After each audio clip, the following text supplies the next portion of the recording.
and Oddworld.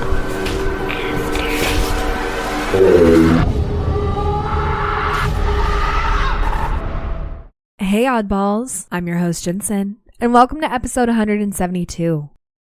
So today I'm going to read from the Book of Birthdays. I feel like I just need to clarify that it is not the birthday book. Not that any of you probably even thought about that, but I sure as hell did, and ew. So anyhow, happy birthday to you October 15th babies. I have the Book of Birthdays in front of me, and we're going to get to know you. So here we go.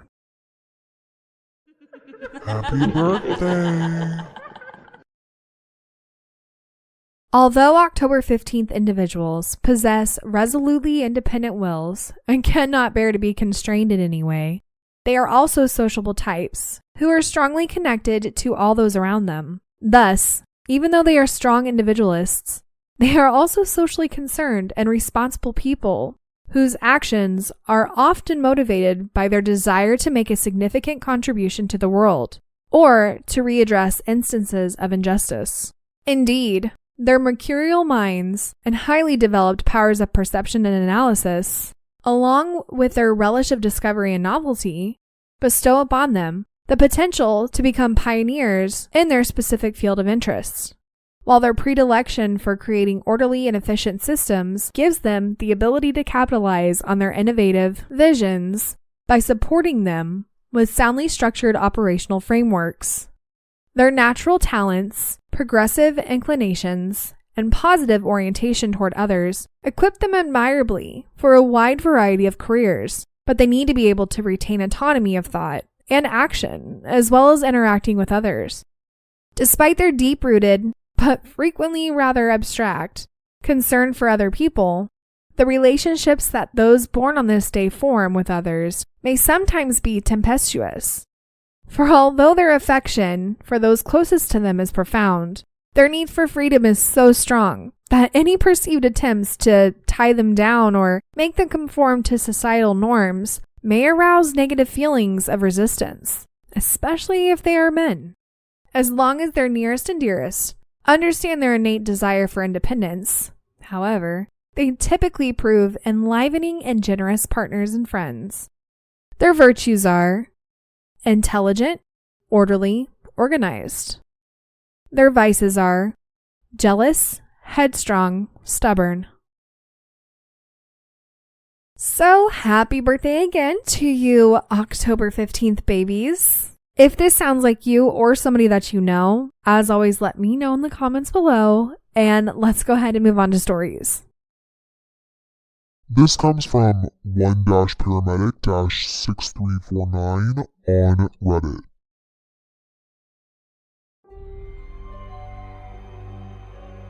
This is a story I witnessed as a child and didn't quite understand. I was 8 years old. I'm 49 now. I've reflected on it a lot and consider it the most supernatural experience I've ever had in my life.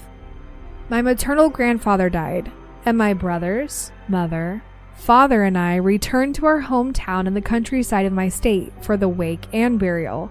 Back then, wakes were held in people's homes. So, okay, I remember joking with another cousin my age. Since my brothers were a little older and my whole family was together, the normal funeral thing.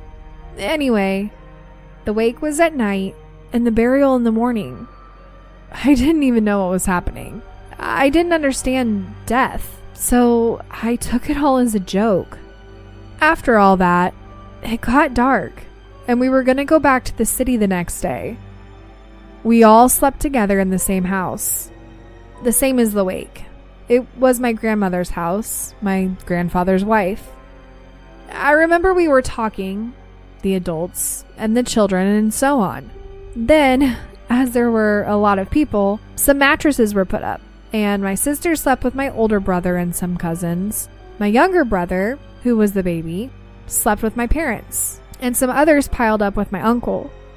I was supposed to sleep at my older sister's feet, but I remember not wanting to sleep there because I was scared. It was much closer to the door and the kitchen room. I asked to sleep with my mother, and she said there was no room. So she told me to go sleep with my grandmother, who was already sleeping with another cousin. So I went there and stayed quietly. That was around midnight. Everyone talking and blah blah blah until some people fell asleep. My grandmother was still talking to my mother. My father went to sleep. Then my mother went to sleep, and I tried to fall asleep, but couldn't. My grandmother shook her foot to show me that she was awake. When she stopped, I shook her to wake her up, and kept shaking her to show her that she wasn't going to sleep. Until at a certain point, she fell asleep, and everything was silent.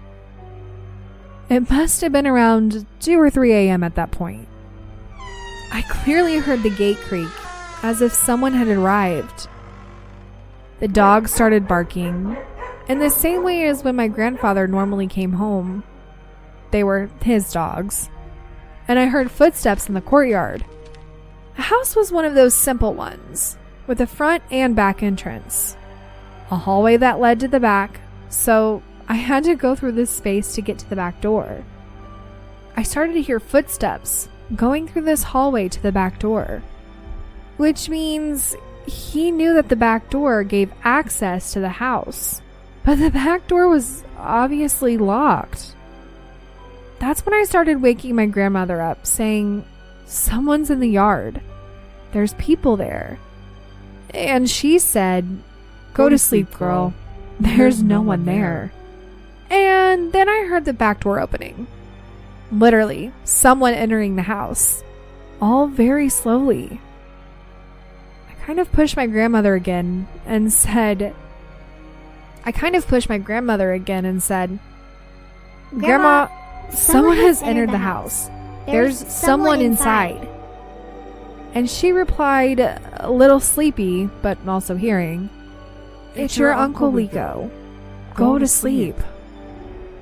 My Uncle Lico had already traveled to another city. He didn't stay after the funeral. He traveled right after. At this point, I was totally freaked out. My heart was racing, and I almost had a heart attack. Footsteps began to approach the kitchen. We were sleeping in the room where the wake had been, and I felt someone's presence, but obviously, I just closed my eyes tightly. I didn't open them for anything, even though I felt that presence coming and standing there, just looking and analyzing. I didn't hear a voice or see an image clearly because I didn't have the courage to open my eyes. I was paralyzed. After a while, like that, there was a shuttered window. So when it started to get light around 5 a.m., I opened my eyes and saw the light. Finally, all that was over. Everyone got up and went to have coffee. Dream it wasn't. I clearly heard my grandmother and my mother talking at the coffee table, that my grandfather had come to say goodbye to us that night, and that I heard everything. My sister today confirms this story to me, that she felt embraced by something that night. And well, perhaps the scariest thing for me today, that I understand better, is that my grandmother had heard it too. She didn't want to get up or tell me that everything was fine. She literally told me to go to sleep and said that it was my uncle. That is, she also heard everything, but ignored it. Clearly afraid too, but didn't want to show it. Not being something individual. But how scary was that for an adult, an old woman, not wanting to check something that was there that night? I don't think anyone broke into the house. The dogs barked exactly as they barked at my grandfather. The footsteps were specific. The walk, the door that was locked, opening, passing through the kitchen. Everything exactly as he did.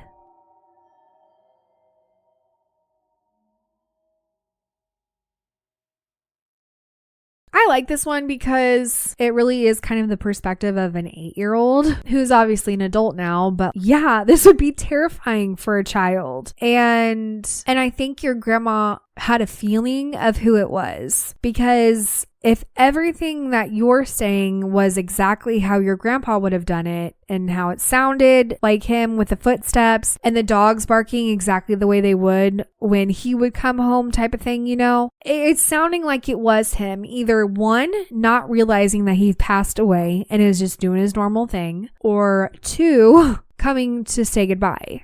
So I think your grandma knew that. Now, I'm also kind of wondering too if your grandma had been hearing this already, because I'm assuming that this wake and burial didn't happen immediately after the death, because most of the time it doesn't. But I'm wondering if she had been hearing it for, who knows, we'll say a week at the most. And so she was used to it. That sounds crazy, but like, what if your grandpa is just on the other side continuously doing his thing every night? It's kind of almost like, oh my God, it was just like the last episode or the episode before, I can't remember, but residual haunting, where like your grandpa's coming home after work or whatever every single night doing the same routine. And it's not necessarily his spirit, although it very well could be, but it's just kind of on repeat.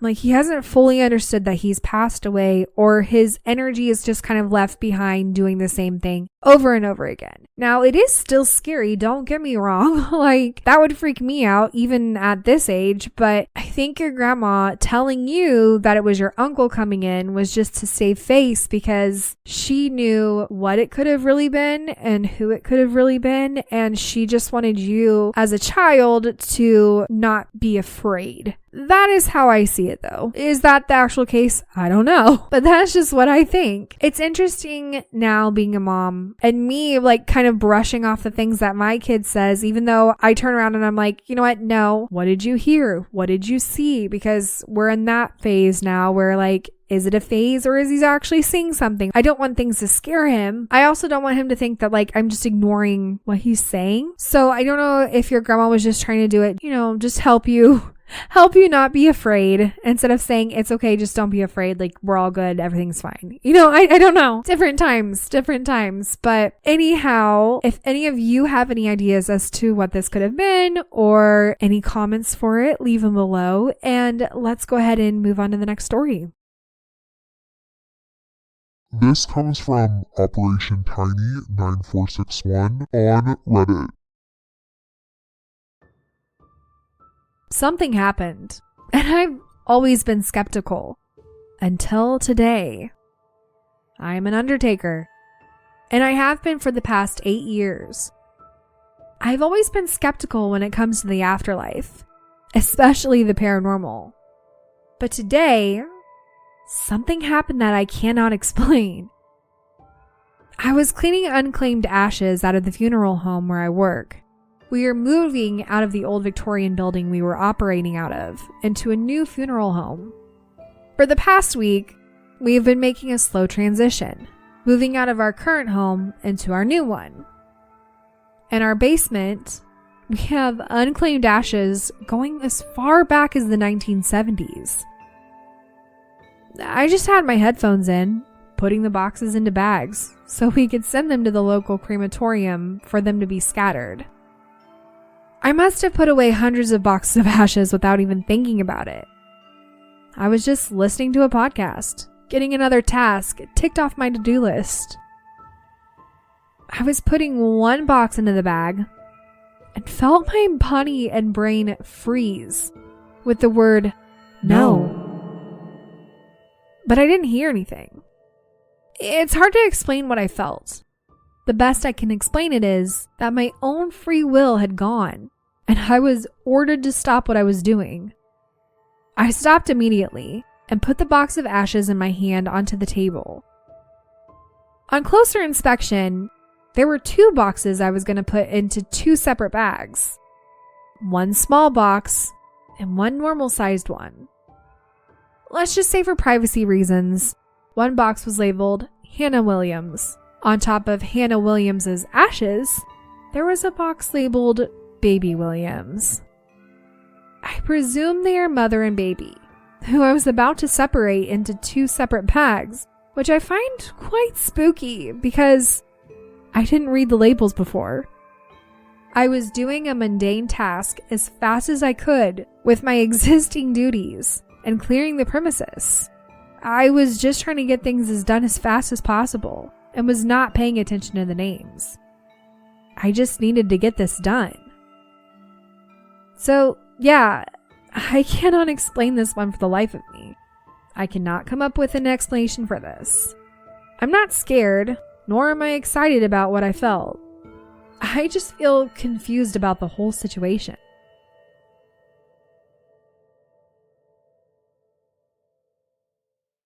Okay, so first of all, I'm a sucker for a good Victorian building. I hope you're not just moving your funeral home to a cardboard box. And basically what I mean by that is just like Victorian buildings just have so much character and newer builds these days just have none. But I get it. Things have to be done, but like, oh, it's a funeral home that is Victorian building. My little spooky heart loves that. So enough of my drama. This one is cool and also very sad because I'm assuming this was a mother and her baby. And for you to work in a funeral home for freaking 8 years and not have one thing happen to you, and this is the thing that happens, it's kind of wild. Let me back up a little bit. I think this is a mother and her baby, and you were going to separate them. And she was like, oh, no, please don't separate me from my child. And I totally understand just going and like not paying attention to names or dates or whatever, anything like that, and just doing your stuff to like get it done and be done with it. Cause like it's your job, okay? Every job gets repetitive at some point, and every job gets to be, you're just kind of doing things really quick just to get it done. You know, it's a job. It's a job, okay? And so for you to hear no and then look at the ashes and realize that one says Hannah Williams and the other says Baby Williams, like, that's kind of wild. That's kind of wild. Clearly that mama ghost was around and she wanted to stay with her baby, which is sad and sweet all at the same time. Now, also on the other side of things, I find it interesting that you haven't had one incident happen the entire 8 years you've been there. Which I understand people can go through this entire life and not have one paranormal experience happen no matter where they work. But also it makes me wonder too if the paranormal only open up or do things with people who are A, either open to it, or B, just when they feel like it type of thing. Like I don't...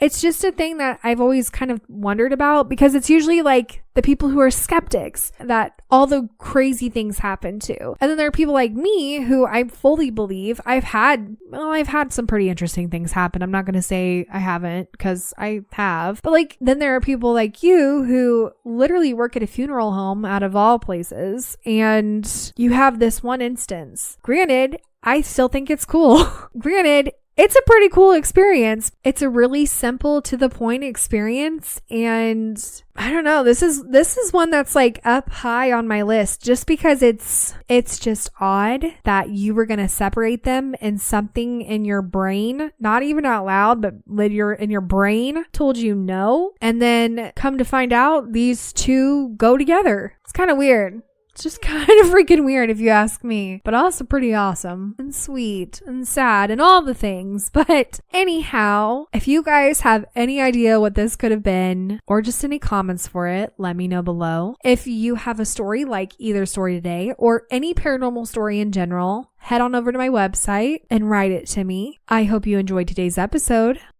And well, it's an odd world after all. Oddballs, thank you for listening. And if you enjoyed today's episode, don't forget to leave 5 stars or thumbs up on whatever podcast platform you listen on. If you have any comments for this episode, comment below or head over to Instagram and comment on this episode's preview. To submit a story or for more information, go to it'sanoddworldafterall.com.